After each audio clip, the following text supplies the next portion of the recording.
আজ আমি বানাবো চিকেনের আলু দিয়ে, না ঝোল না কষা। তোমরা দেখতে থাকো। সবাই চিকেন বানাতে পারো জানি, আমি আমার মতো যেভাবে বানাই সেটাই তোমাদের সামনে তুলে ধরছি। দেখো, যদি ভালো লাগে একটা লাইক করো, কমেন্ট করো, শেয়ার করো।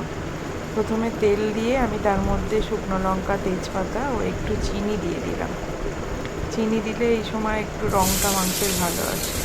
তারপর পেঁয়াজ কুচি দিয়ে কিছুক্ষণ ভাজা ভাজা করে একটু সামান্য নুন দেবো যাতে পেঁয়াজটা একটু নরম হয়ে যায় তাড়াতাড়ি। পেঁয়াজটা ভাজা হলে তারপর আমি আদা রসুন বাটা দেব। তারপর আস্তে আস্তে অন্যান্য সব গুঁড়ো মশলাগুলো দেবো। দেখতে থাকো। পেঁয়াজটা কিছুটা ভাজা হয়ে এসছে, আর একটু ভাজা হবে সামান্য।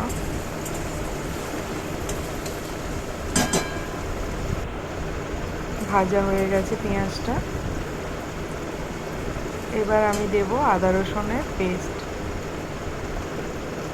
2-2.5 চামচ আদা রসুন বাটা দিয়েছি।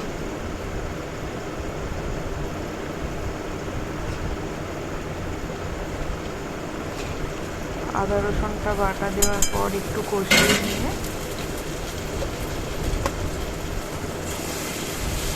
তারপর গুঁড়ো মশলাগুলো দেবো। ধনে গুঁড়ো, লঙ্কা গুঁড়ো, কাশ্মীরি লঙ্কার গুঁড়ো।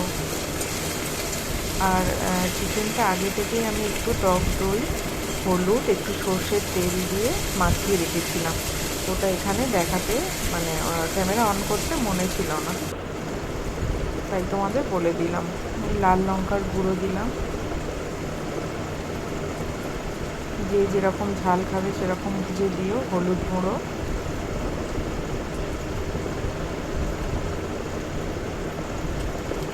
এটা ধনে গুঁড়ো দিলাম। ধনে গুঁড়ো দিলে খেতে ভালো লাগে চিকেনটা। তোমরা যদি কেউ না খাও একটু দিয়ে দেখো, ভালো লাগবে আশা করি।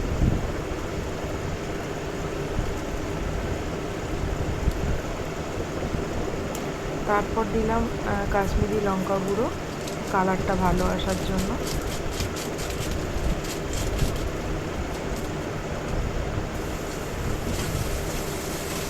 অল্প জল দিয়ে মশলাটা ভালো করে কষতে থাকবে যতক্ষণ না তেলটা ছাড়ে। তারপর এটা কষা হয়ে গেলে আগে থেকে টক দই, হলুদ ও সর্ষের তেল মাখানো চিকেনটা দেবো। তার মাঝখানে আমি একটু নুন দিয়ে দিলাম। পেঁয়াজ ভাজার সময় নুন দিয়েছিলাম, তাই জন্য পরিমাণ মতো স্বাদ মতো দিয়ে দিলাম বুঝে নুনটা। তারপর একটু কষা হয়ে এলে টক দই, হলুদ ও সর্ষের তেল মাখানো চিকেনটা দিয়ে দিলাম। দিয়ে এবার ভালো মতো কষতে থাকবো। আর টক দই দিয়ে যেহেতু মাখানো আছে চিকেনটা, তো অনেকটাই পরিমাণে জল ছাড়বে। তো সেহেতু গ্যাস কমিয়ে বাড়িয়ে ঢাকা দিয়ে আস্তে আস্তে করে চিকেনটা কষে নেব ভালো করে।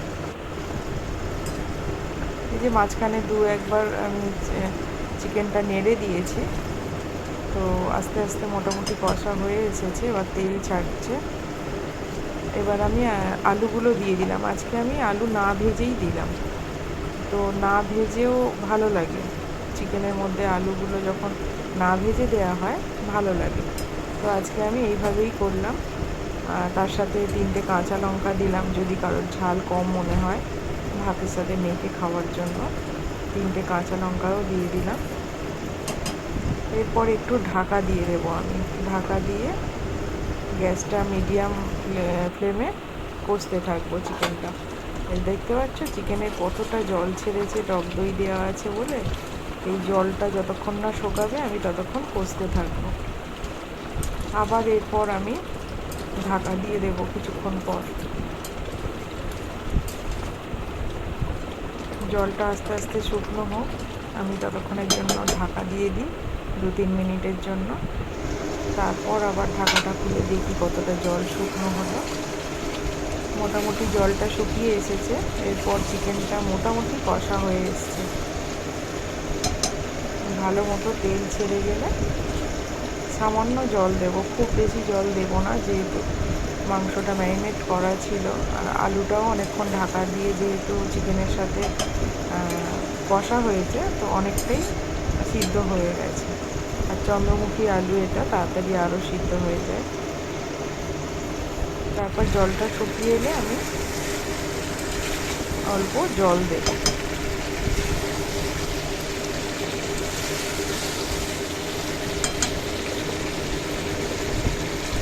কষা মোটামুটি কমপ্লিট।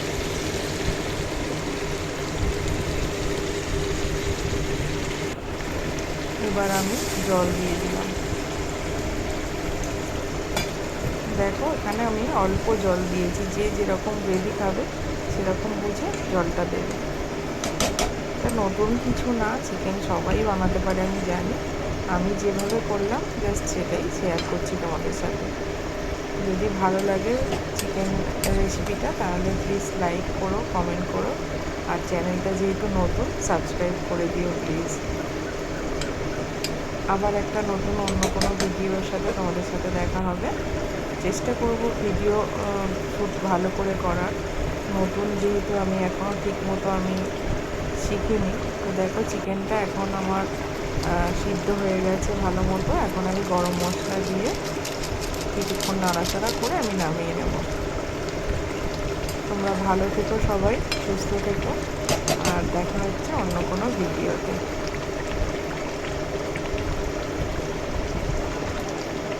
টাটা।